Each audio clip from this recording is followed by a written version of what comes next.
1ஆம் அதிகாரம் 1வது வசனம் வாசிங்க. ராஜாவாகிய தரியு அரசாண்ட 2ஆம் வருஷம் 6ஆம் மாதம் 1ஆம் தேதியிலே கர்த்தருடைய வார்த்தை ஆகாய் என்னும் தீர்க்கதரிசியின் மூலமாய் செயல்தியேலின் குமாரனாகிய செருபாபேல் என்னும் யூதாவின் தலைவனுக்கும் யோசதாக்கின் குமாரனாகிய யோசுவா என்னும் பிரதான ஆசாரியனுக்கு உண்டாகி அவர் சொன்னது என்னவென்றால், அப்ப நல்லா கவனிச்சுக்கொள்ளுங்க. இந்த யோசுவா யாரு? தேவாலயம் கட்டுவதற்கு என்று செலக்ட் பண்ணப்பட்டவன். ஏதோ ஒரு சூழ்நிலையிலே அவன் விழுந்து போனானோ, என்ன நடந்ததோ தெரியாது, அவன் வஸ்திரம் அழுக்காகி விட்டது. இப்பொழுது சாத்தான் குற்றம் சுமட்டும்படி அவனுக்கு முன்பாக வந்து நிற்கிறான். அவனுக்கு முன்பாக வந்து நிற்கும் பொழுது வசனம் தெளிவா சொல்லுது, கர்த்தர் உன்னை கடிந்து கொள்வாராக. சாத்தானே, எருசலேமை தெரிந்து கொண்ட கர்த்தர் உன்னை கடிந்து கொள்வாராக. சாத்தானுடைய வேலை என்ன? வெளிப்படுத்தல் 12 நாம் வாசிச்சோம். இரவும் பகலும் சகோதரரை குற்றப்படுத்துகிறவன். இரவும் பகலும் சகோதரரை குற்றப்படுத்துகிறவன். இந்த சுபாவம் விசுவாசிகளுக்கு இருக்கக்கூடாது. இந்த சுபாவம் விசுவாசிகளுக்கு இருக்கக்கூடாது. உங்கள் வாயிலே துதியை தவிர தூஷணமானது ஒன்றும் வரக்கூடாது. எது தூஷணம்? கர்த்தருக்கு பிரியமில்லாத காரியத்தை நீங்கள் எது பேசினாலும் அது கர்த்தருக்கு பிரியமா இருக்காது. அதாவது பைபிளை பொறுத்த வரைக்கும் எது நல்ல வார்த்தை அப்படின்னு கேட்டீங்கன்னா, அடுத்தவருடைய பக்தி விருத்திக்கு ஏதுவான, கேட்கிறவருடைய பக்தி விருத்திக்கு ஏதுவான நல்ல வார்த்தைகளையே பேசுங்கள். அப்ப பக்தி விருத்திக்கு ஏதுவில்லாம பேசுறதெல்லாம் என்னது? கெட்ட வார்த்தை. ஸ்பிரிச்சுவலி நம்ம இன்னைக்கு உட்காந்துட்டு என்ன பண்ணிட்டு இருக்கிறோம்? நம்மளை கேட்ட பாருங்க, 10 வருஷம் விசுவாசி, 20 வருஷம் விசுவாசி, 30 வருஷம் விசுவாசி, ஆனா இன்னும் அந்த சாத்தானுடைய சுபாவம், அப்படியே தூஷிக்கிற சுபாவம், குற்றப்படுத்துகிற சுபாவம், யூதர் என்று சொல்லியும் யூதராய் இல்லாத சாத்தானுடைய கூட்டம் செய்கிற தூஷணத்தை நான் அறிந்திருக்கிறேன். ரொம்ப கேர்ஃபுல்லா இருந்து கொள்ளுங்க. கர்த்தர் ஒருத்தனை அழைச்சிருக்கிறாருன்னா, கர்த்தர் ஒருத்தரை தெரிஞ்சிருக்கிறாருன்னா, விழுந்தாலும் எழுந்தாலும் அவன் கர்த்தருக்கு உத்தரவாதி. கர்த்தர் பார்த்துக் கொள்வார். நம்முடைய வேலை அவனை தூஷிப்பதல்ல, நம்முடைய வேலை அவனுக்காக ஜெபிப்பது.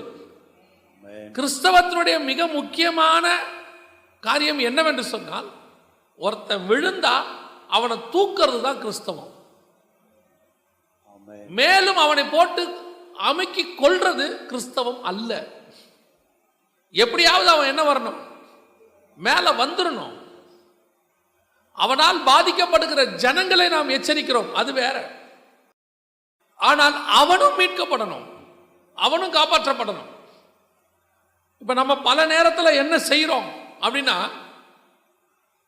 இப்போ ஒருத்தர் ஏமாறுறாங்க இன்னொருத்தர்கிட்ட, அவங்கள காப்பாற்றணும் அப்படின்றதுக்காக அவனை காப்பாத்திட்டு இந்த ஆத்மாவை இழந்துருவோம். ஒரு ஆத்மாவை காப்பாற்றுறதுக்கு என்ன பண்றோம்? இன்னொரு ஆத்மாவை இழந்துருவோம். இப்போ 2 ஆத்மா வருது தகப்பன்கிட்ட, ஒன்று இளைய குமாரன், இன்னொன்று மூத்த குமாரன். தகப்பன் எந்த ஆத்மாவையும் இழக்க விரும்பவில்லை, 2 குமாரனையும் இழக்க விரும்பல. அவர் 2 பேரையும் மீட்க விரும்புகிறார். இப்ப பையன் இளைய குமாரன் வந்து கேட்ட உடனே, ஒரு பையன் இருக்கான் பாரு, இவனை பாரு, இவனை மாதிரி நீ ஏன் இருக்க மாட்ட? அவன் உழைக்கிறான், சம்பாதிக்கிறான், அடங்கி இருக்கிறான், நல்ல பையன், நீ நாசமா போயிடுவ அப்படின்னு சொன்னா அவர் இளைய குமாரனை இழந்துருவார். கம்பேர் பண்ணா அவர் என்ன பண்றாரு? சொத்தை கொண்டு கொடுக்குறாரு, எடுத்துக்கோ. அந்த இடத்துல பாருங்க, அவன் மறுப்பே சொல்ல மாட்டார். அவன் வந்து சொத்து கேட்கும் போது மறுப்பே சொல்ல மாட்டார். இல்லப்பா நீ யோசிச்சு செய், எதுவுமே சொல்ல மாட்டார்.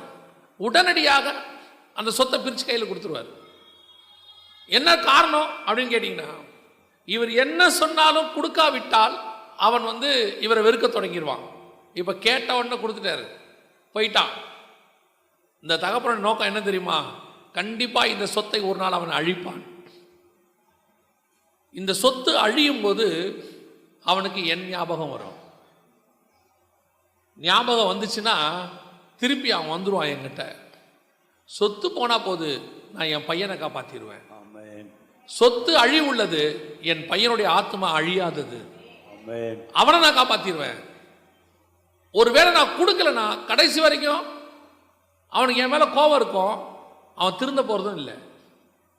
அதுதான் நடந்துச்சு.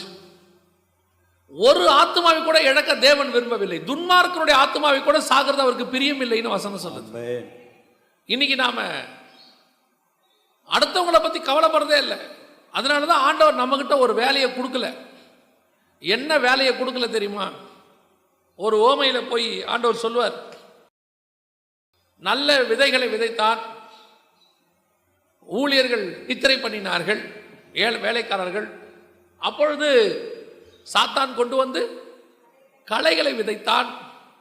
அதற்கு பிறகு வந்து ஊழியக்காரன் கேட்குறாங்க, நீர் நல்ல கோதுமை மணிகளை அல்லவா விதைத்தீர், எப்படி களைகள் வந்தது? நாங்கள் பிடுங்கட்டுமாம்பாங்க. அந்த இடத்துல ஆண்டவர் சொல்வார், நீ பிடுங்காதம்பார், நீ பிடுங்காத, வளரட்டும். என்னங்க களையை வளர சொல்றீங்க? இல்லப்பா, நீ களையை பிடுங்கறதா நினைச்சுக்கிட்டு நல்ல கோதுமை மணியில ஒன்றை பிடுங்கிட்டாலும் அது ஆபத்து. நான் அந்த வேலையை செஞ்சுக்கிறேன். களை பிடுங்கிற வேலை என்னுடையது. இங்கே களை இல்லாமல் ஒன்று இருக்காது. களை கண்டிப்பாக இருக்கும். இயேசுவின் 12 பேர்லயே ஒரு களை இருந்துச்சு. களை இல்லாமல் இருக்காது. இங்கே பாவி இல்லாம சபை இருக்காது. கெட்டவன் இல்லாம ஊழியக்காரன் எல்லாம் நல்லவனா இருக்கவே முடியாது.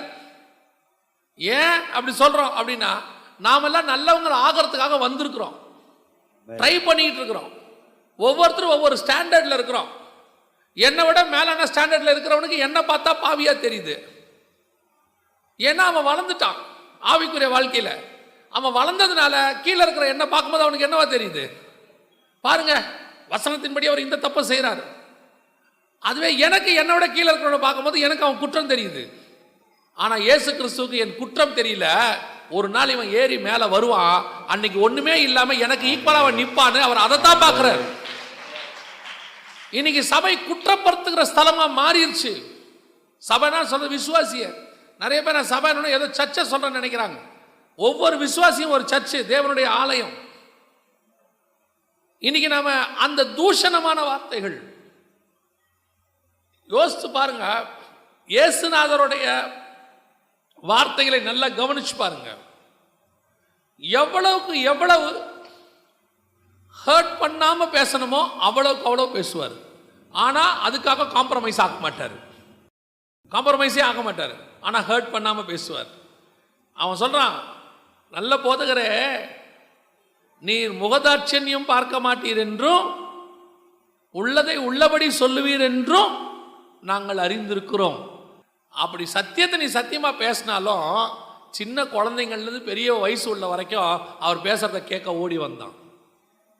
ஒருத்தரையும் அவர் ஹர்ட் பண்ணி அனுப்பல. ஊரே கல் எடுத்துட்டு நிக்குது கொன்னுடலான்னு, இவர் மட்டும் காப்பாத்தி அனுப்பி விட்டுட்டார். நானும் உன்னை நியாயத்திருக்கிறது இல்லை, இப்போ இனி பாவம் செய்யாது. அதுதான் தேவனுடைய. தேவன் அதுக்காக பாவம் செய்யலாமா அனுமதியா? இல்ல, இனி பாவம் செய்யாது.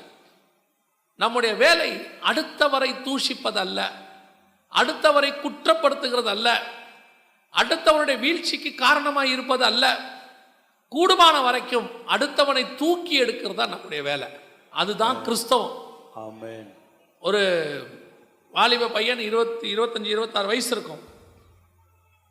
அப்பொழுது அவன் வாலிப பசங்கள்லாம் செய்கிற ஒரு வேலையை செஞ்சு விட்டான்.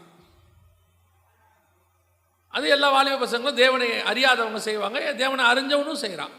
செஞ்ச உடனே ஒரு 10 ஊழியக்காரர்கள் இணைந்து ஒரு தீர்மானம் போடுறாங்க. என்ன தீர்மானம்? இனி அந்த பையனை எதுலையுமே சேர்க்கக்கூடாது, அவன் எங்கேயும் வரக்கூடாது, அவன் இனி மைக் பிடிக்கக்கூடாது, எல்லாம் சொல்கிறாங்க. அப்பொழுது அதில் இருக்கிற ஒரு ஊழியர் எங்கிட்ட கேட்குறாரு, என்ன பண்ணலாம், சரிதானே, அவனை கொஞ்சம் ஒதுக்கி வச்சிருவோம் அப்படின்னு. அவனை நம்மளும் ஒதுக்கிட்டோம்னா சாத்தான் கையில் பிடிச்சி கூட்டு போயிடுவான். அவனை நம்ம தான் கையில் பிடிக்கணும். இங்க யாருமே மோஸ்ட் பர்ஃபெக்ட் கிடையாது.